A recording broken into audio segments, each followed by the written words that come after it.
Hello everyone, आज आपण शिवशंकरांचे तांडव नृत्य यावर सविस्तर माहिती जाणून घेणार आहोत.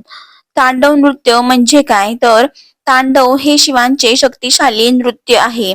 हे नृत्य सृष्टीचा निर्माण, पालन आणि संहार दर्शविते. म्हणजेच जीवनाचा पूर्ण सायकल ऑफ युनिवर्स हे दाखवते. तांडव का केले जातं, तर शिवतांडव वेगवेगळ्या कारणांसाठी करतात. आनंदात केले जाते ते आनंद तांडव, रागात केले जाते ते रौद्र तांडव आणि विश्व संतुलनासाठी केले जाते तेच विश्व संतुलन तांडव. याचाच अर्थ जीवनात संतुलन खूप महत्वाचं आहे. तांडवाचे प्रकार कोणते आहेत ते जाणून घेऊयात. एक, आनंद तांडव म्हणजेच आनंद आणि सृष्टी निर्माण दर्शवतो. दुसरे, रौद्र तांडव विनाश आणि शक्तीचं प्रतीक आहे. तिसरे, संध्या तांडव म्हणजेच दिवस रात्र बदल दाखवतो. चौथे, कालिका तांडव म्हणजेच वेळ आणि मृत्यूशी संबंधित. नटराजांचे रूप याबद्दल माहिती जाणून घेऊयात. शिवांना नटराज म्हणजे नृत्याचा राजा म्हणतात. ते आगीच्या वर्तुळात नाचताना दाखवले जातात. हे वर्तुळ म्हणजेच विश्व. नटराज मूर्तीतील अर्थ जाणून घेऊयात. आग, आग म्हणजे संहार. डमरू, डमरू म्हणजे क्रिएशन, निर्माण करणे. हात वर म्हणजेच रक्षण, प्रोटेक्शन.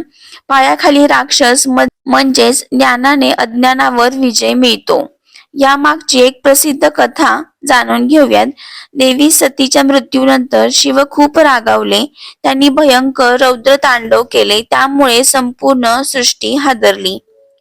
आजच्या जीवनातील हा अर्थ काय आहे, तर तांडव आपल्याला काय शिकवतो, तर बदल स्वीकारा, रागावर नियंत्रण ठेवा, जीवनामध्ये बॅलन्स ठेवा. एक महत्वाचा पॉवरफुल तांडव म्हणजे विनाश नाही तर नव्या सुरुवातीचा संकेत आहे. शिवतांडव करतात यामागील एक पौराणिक कथा जाणून घेऊयात. ही कथा आहे रावण आणि शिवतांडव यामधील. एकदा लंकेचा राजा रावण खूप शक्तिशाली आणि अहंकारी झाला.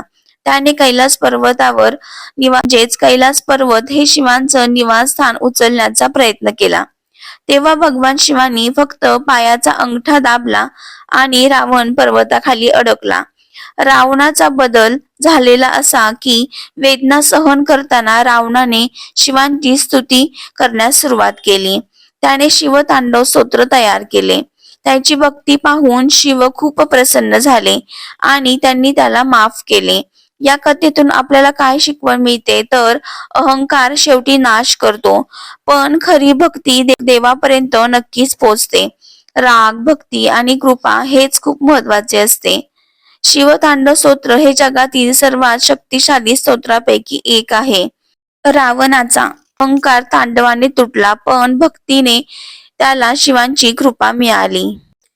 तुम्हाला जर शिवतांडवाची ही इन्फॉर्मेशन आवडली असेल तर प्लीज आपल्या चॅनलला लाईक, शेअर आणि सबस्क्राईब करा. धन्यवाद. नमः शिवाय.